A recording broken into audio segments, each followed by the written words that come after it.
So we're going to start out looking at what happens at a cellular level, how cells reproduce, and whether the daughter cells that they make have the same chromosomes or different chromosomes. If they have different chromosomes, notice they're going to be genetically different than the parent cell. After we do that, then we'll see how, instead of looking at just individual cells, if we look at what happens when people have babies, or it doesn't have to be people, it could be dogs or cows, or it could be plants. When different organisms reproduce, why do their offspring resemble the parents? And why do sometimes the offspring not resemble the parents that closely? And then finally, we're going to look at a chemical level. We've been saying so far all this semester that DNA is the instructions for the primary structure for cells to make proteins. How does that work? How does the DNA actually tell the cell to make a protein? And how does the RNA actually read the instructions on the DNA and assemble it? So these will be the last kind of three main topics that we'll look at. So what we want to think about now is the number of chromosomes in a cell that we're talking about. And one way that we can figure out the number of chromosomes, we can look at a cell in metaphase of mitosis. Now, we haven't talked about mitosis yet. We will today. But mitosis is one of the stages when a eukaryotic cell divides to produce two daughter cells. So when we look at metaphase of mitosis, the chromosomes are nice and spread out. And we can basically take a cell, we can squash the cell, and then we can pick out the chromosomes. And we can assemble those chromosomes into what's called a karyotype. And you could think of a karyotype as being a listing or a dictionary or an encyclopedia of all the chromosomes in that type of cell. Now, if we did this in the human body, we would get the same type of karyotype, whatever cell we used, with one exception, depending on your gender. For a male like me, most of my cells from my skin, cells from my brain, cells from my liver, cells from my kidneys, cells from my muscles, cells from my bones, all the cells in my body, except one type of cell, have 46 chromosomes, 23 pairs. But in the testes, the sperm cells only have 23 chromosomes. They don't have 46. And the same thing would apply to a woman. If we took a sample of cells from any place in her body, we would find cells with 46 chromosomes. We'd get the same karyotype when we looked at it, with the exception of egg cells in the ovary. So those cells are a little bit different, and we'll come back to them in a few moments. So this is a karyotype of a human cell. It's taken from a female, and we'll see how we could tell that in just a moment if we weren't sure. Now, the 46 chromosomes that people have are often divided into 23 pairs. Because if we look at chromosome number 1 up here in the upper left, I got one copy of chromosome number 1 from my father in his sperm cell. I got one copy of chromosome number 1 from my mother in her egg cell. And the same thing applies to chromosome 2. I inherited one from my father in his sperm, one from my mother in her egg. And this applies all the way down to the last numbered chromosome pair, number 22. Now, notice the chromosomes are actually numbered so that number 1 is the largest down to, well, number 22 is supposed to be the smallest. We'll see later that's not quite true. And the chromosomes are actually divided into groups.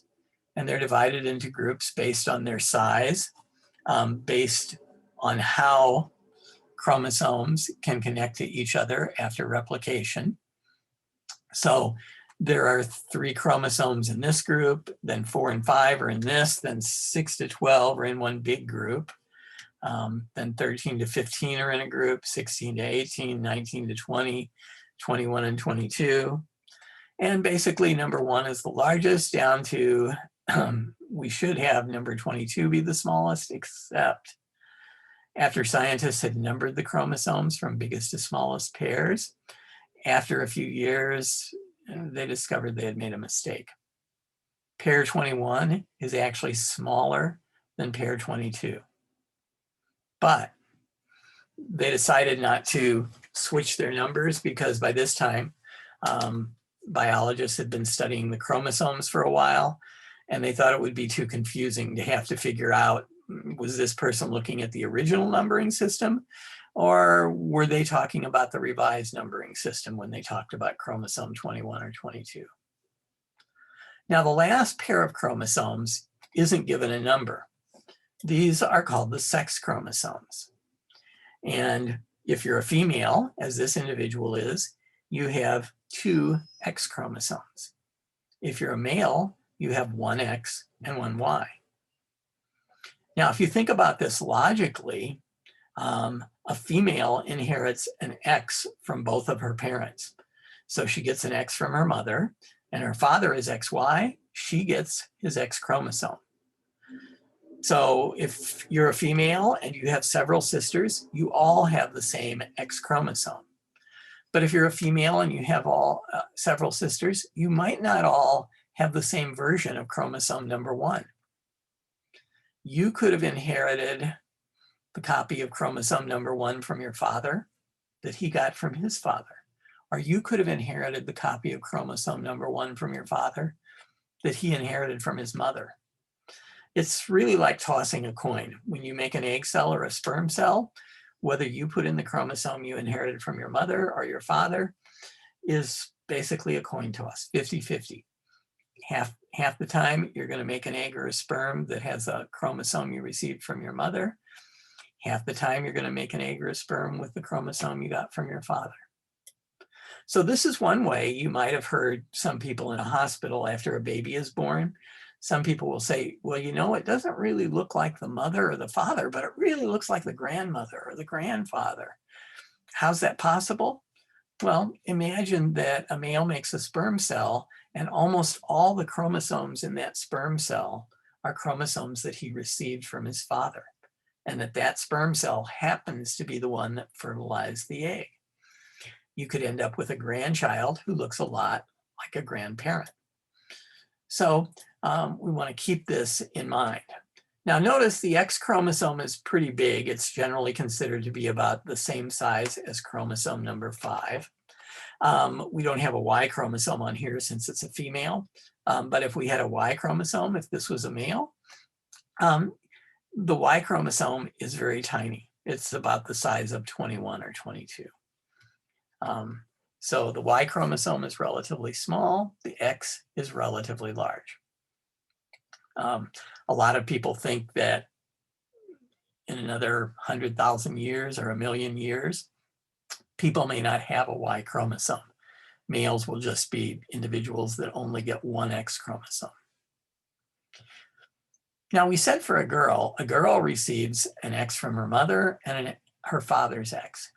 But if we look at a boy, notice a boy can only receive a Y from his father. His mother doesn't have a Y to give him. So if we look at a male has an X he got from his mother and a Y he got from his father. Now his mother has 2 X's. So for instance, I have 3 brothers. We don't necessarily all have the same X chromosome. We could have inherited the X chromosome that my mother got from her mother, or we could have inherited the X chromosome that my mother got from her father. But all 4 of us, since we're boys, have the same Y chromosome because our father only has 1 Y chromosome. So we all got that chromosome. And notice if you think about it, since the father has an X and a Y, the father is really the one who determines the gender of the child. The mother is always going to contribute a Y to the embryo, or an X, I'm sorry. But half the time the father contributes an X, half the time the father contributes a Y. So depending on what a fertilized egg gets from the sperm from the father, It might be a girl, it might be a boy. Now, even though we say your odds are 50-50 of having a boy or a girl, technically your odds are a little bit higher of having a boy. Remember what I said a moment ago? The X chromosome is pretty big. The Y is really tiny. Since the Y is really tiny, a sperm cell with a Y chromosome in it instead of an X weighs a little bit less. And since when a male ejaculates, there are millions of sperm released, this means that, if you have some sperm cells that are a little bit lighter, they can swim a little bit faster. So their chances of being the first sperm to reach the egg and fertilize it are a little bit higher. So if we look in people, out of every about 10,000 births, there are actually about 5,001, I should say out of every 10,000 conceptions, sorry. Out of every 10,000 conceptions, there are about 5,001 males conceived. There are only about 4,999 females conceived. So there are slightly more boys than girls conceived. However, as soon as conception is over, as soon as the sperm fertilizes the egg, we don't know exactly why, but boys start dying at a more rapid rate than girls do. So even though there are more boys produced in conception, by the time we get to a very young age, there are more girls in the population. And as the population gets older and older, when we look at 80-year-olds, 90-year-olds, 100-year-olds, then women start to really greatly outnumber males. Now notice when we look at the homologous chromosomes, some of them it's kind of hard to tell they're the same size because some of them are bent, some of them are straight. But notice there's another thing that we can use to identify homologous chromosomes. Chromosomes absorb dyes. In fact, chroma means color.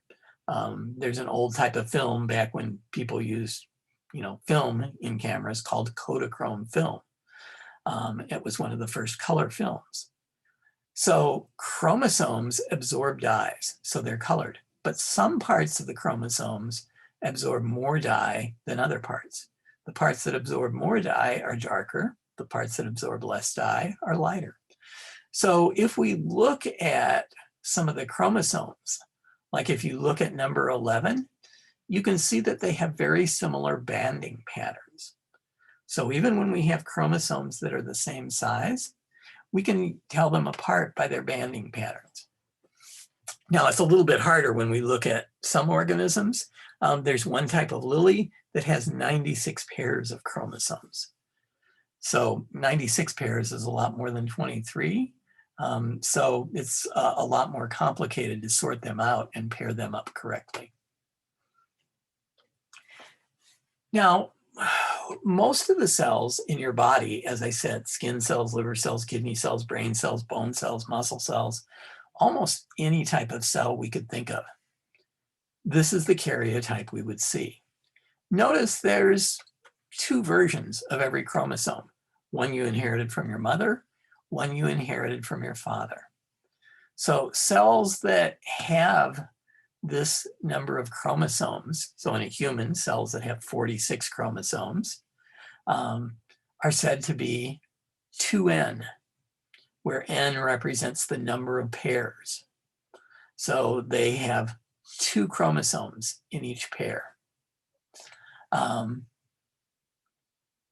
So besides being called 2N, these types of cells are diploid. Now, the types of cells that we find either in your bone or muscle or brain or liver or kidney or skin, these are called somatic cells. And somatic just means body. So they're also called body cells.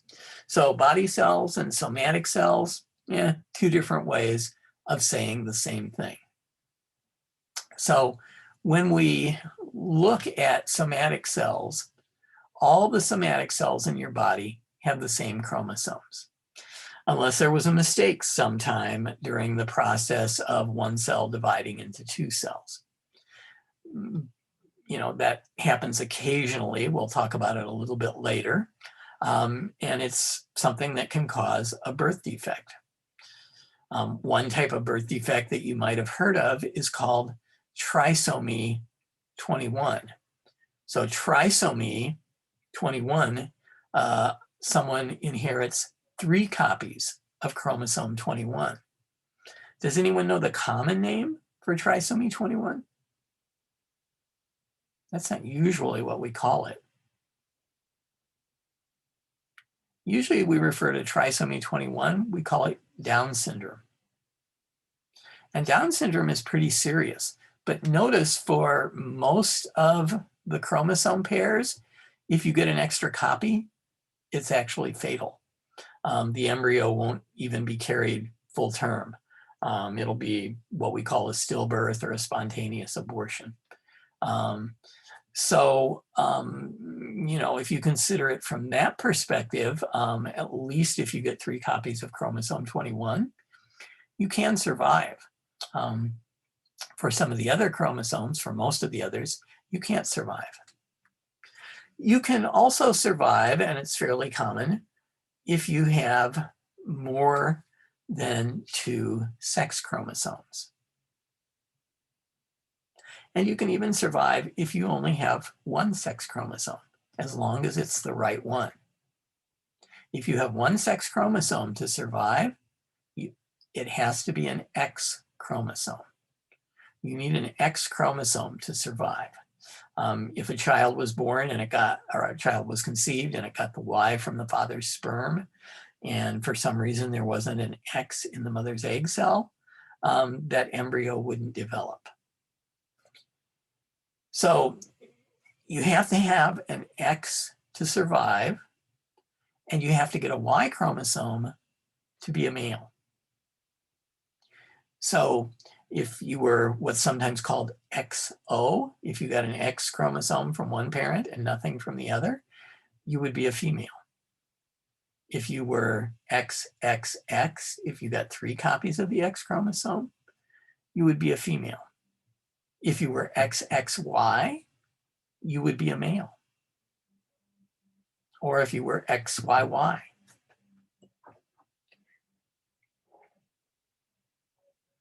And the Y chromosome is a good example of some of the stereotypes that we have about the genders. If you think about, you know, how society portrays people, we tend to think of males as being more aggressive and more violent. And one of the first mass murders occurred in Chicago. It was done by a merchant marine sailor, somebody who sailed on the boats in the Great Lakes, named Richard Speck. And he snuck into an apartment that was being rented by, I think it was 9 nursing students. And he killed 8 of them. He was kind of drunk at the time, so one of them hid under a bed, and he didn't even, he couldn't count and didn't realize that, you know, one of them had escaped. And when they caught him, one of the defenses that his lawyers put forth was that Richard Speck was XYY. Well, genetically, we know that the only difference between male and females is that second X in females versus a Y in males. So if males are more aggressive and more violent, his lawyer said, must be the Y chromosome that makes them more aggressive and more violent. And if that's the case, then having 2 Ys would make you even more aggressive and more violent. So he really couldn't help committing these crimes. He was kind of driven to do this by his genetic makeup. And so people started looking into this. And it turned out that, you know, having an extra Y isn't real rare in the population. Now, when I say it isn't real rare, it's, you know, less than 0.001% of the population. You'd have to look at, you know, probably 1 million men to find one that had 2 extra Ys. But when people started studying it, it turned out that there was a higher percentage of men in jail who had two Ys than there were in the general population. Now, another thing that became clear when they studied them is men who have two Ys usually show some mental retardation, and sometimes they look a little bit goofy. Usually they look pretty normal. But because they're very slow in school, they tend to get bullied by their classmates. They tend to get made fun of. So it's not clear if there were more men in prison who had two Y chromosomes than out in the general population. It wasn't clear if that was the case because of the fact of their biology or because of the social environment when they were growing up, that they were picked on by other kids. It turned out there was another big problem for Richard Speck's defense. He didn't have two Ys. So even if two Ys made you a killer, they didn't make him a killer because he didn't have two Ys. So, but that's why you want to hire a good defense attorney to pursue all the angles, even if they don't work.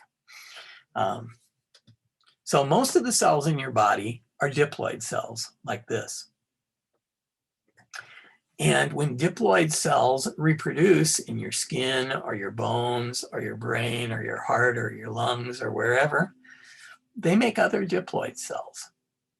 So this pattern keeps on going. So if we take cells from any place in your body, we see a diploid cell, or what's also called a 2N cell. Now, the only exception to this is if we end up taking cells out of your ovaries that are egg cells. And when we take cells out of your ovary, it would have to be the egg cells. It couldn't be just any cells. There are other types of cells in the ovaries too. Or if we took sperm cells out of your testes. And again, it would have to be the sperm cells. It couldn't be just any cell from the testes, because there are cells in the testes and the ovaries that are diploid, that are 2N, that have 46 chromosomes. And so there are some specialized cells in the ovaries or the testes that when they reproduce, they make cells that only have half the normal number of chromosomes. So in a person, that means the egg and the sperm, instead of having 46 chromosomes or 23 pairs, just have 23 individual chromosomes. Now keep in mind, it's not just any 23 chromosomes. If we would look at a sperm cell or an egg cell in your body, there's one copy of chromosome number 1, one copy of number 2, one copy of number 3, all the way down to one of your sex chromosomes, either an X or a Y. So which one gets put into your egg or sperm? Well, go back to what I said earlier. It's a completely random process. It's like tossing a coin. Even if one of your chromosomes has some genes on it that are going to cause genetic defects, diseases like color blindness, cystic fibrosis, sickle cell anemia, Huntington's disease, doesn't matter. It's just a coin toss. If you have one chromosome that will give your child Huntington's disease and another chromosome that will cause your child to be normal, it's a coin toss with which they get. So notice there's no judgment involved in making an egg or a sperm. It's just a coin toss. It's just completely random.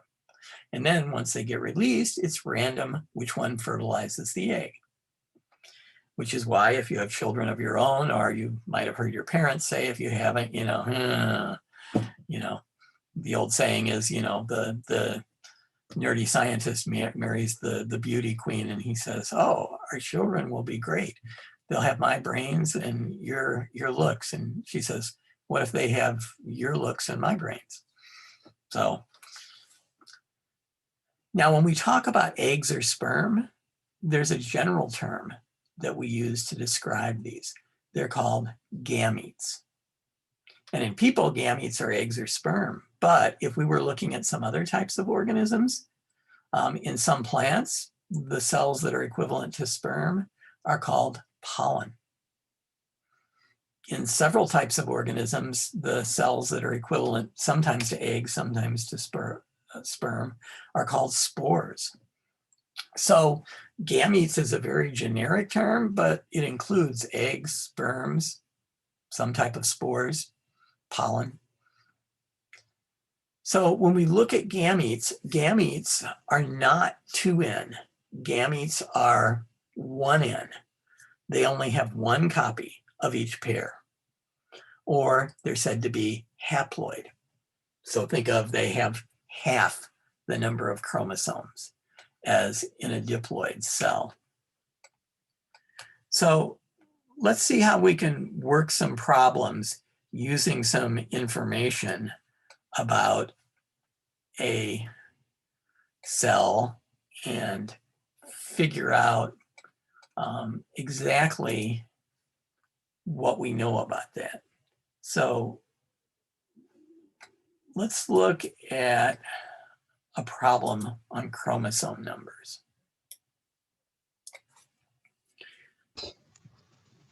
And when we look at problems on chromosome numbers, and keep in mind, this is really true for, we're going to be working a lot of different problems at the end of the semester. It's a lot like working a math problem.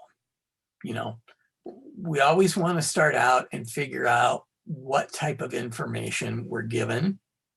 And then, you know, what are they asking us to calculate or figure out? And here there's two things that we want to know.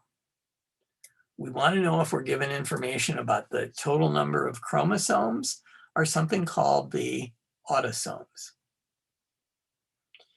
Well, remember in our human karyotype, we said we had 46 chromosomes and 2 of them were sex chromosomes. All the other chromosomes are called autosomes. So these are the chromosomes that are not sex chromosomes.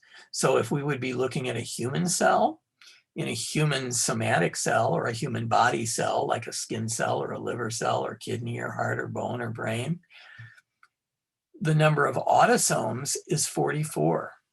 The total number of chromosomes is 46. Now notice if we know the total number of chromosomes, we can always figure out the autosomes because what do we have to do? Subtract 2. Because for all the types of organisms that we'll be looking at, there are 2 sex chromosomes. So the total number minus 2, the number in the sex chromosomes, is going to be the autosomes. And then the other thing we need to know is, are we being given information about a somatic cell, a cell someplace in the body, or a gamete, a reproductive cell? So let's work number 1 as a sample. So giraffe somatic cells. Okay, so notice we have figured out that this problem is telling us something about somatic cells. And it tells us they have 30 chromosomes. Now notice it doesn't say autosomes. So that means this is the total number of chromosomes. So in this problem, we're given some information about the total number of chromosomes, and it's a somatic cell. So what's the diploid number of chromosomes in a giraffe? Well, remember the diploid is the same number of chromosomes as we find in a somatic cell. So in this case, the diploid number of chromosomes is 30.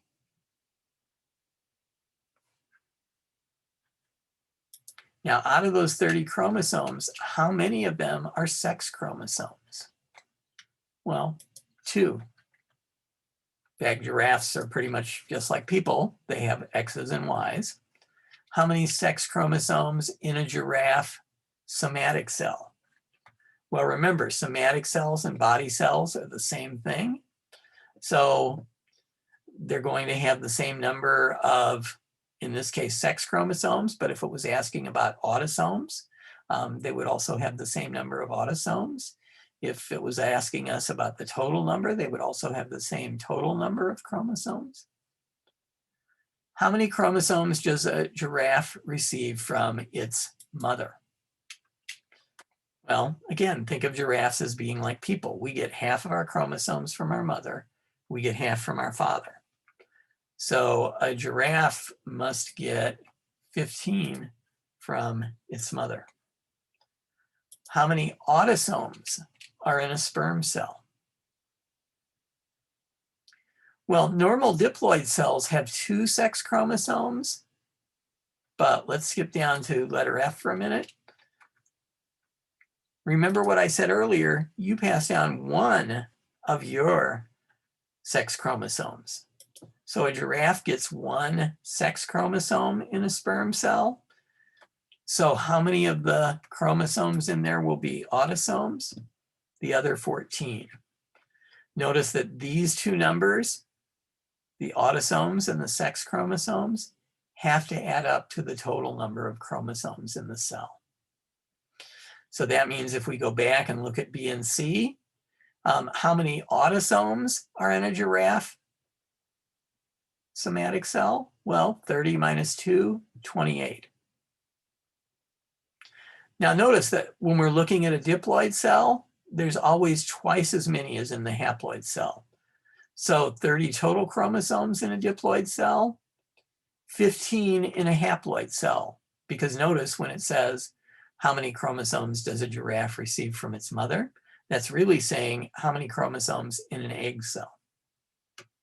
There's 2 sex chromosomes in a somatic cell. There's 1 in an egg or sperm. There's 14 autosomes in an egg or sperm. There would be 28 autosomes in a somatic cell.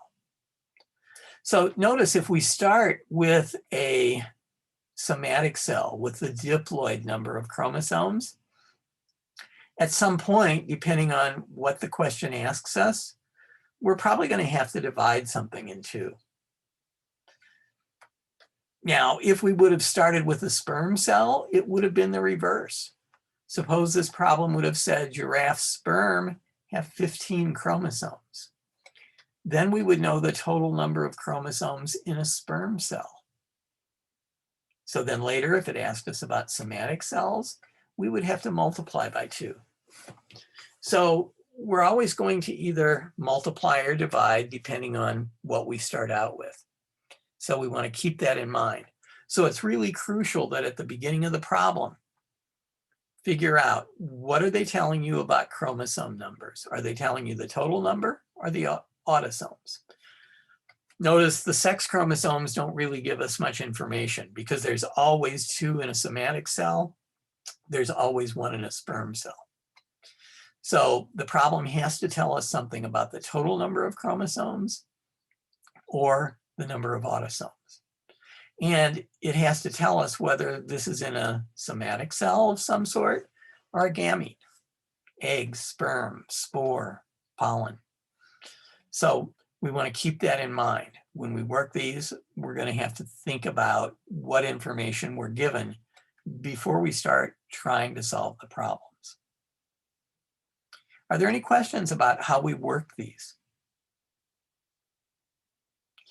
Now, notice since this first problem gives you the total number of chromosomes, one of the things that you should be suspicious about when you try some of these on your own, some of the other problems are either going to tell you the number of autosomes in a diploid cell or the total number of chromosomes in a gamete, an egg or a sperm, or the number of autosomes in an egg or a sperm. So you should probably expect to see, a kind of a sampling of all those. Are there any questions about chromosome numbers before we look at how the cell divides these chromosomes up?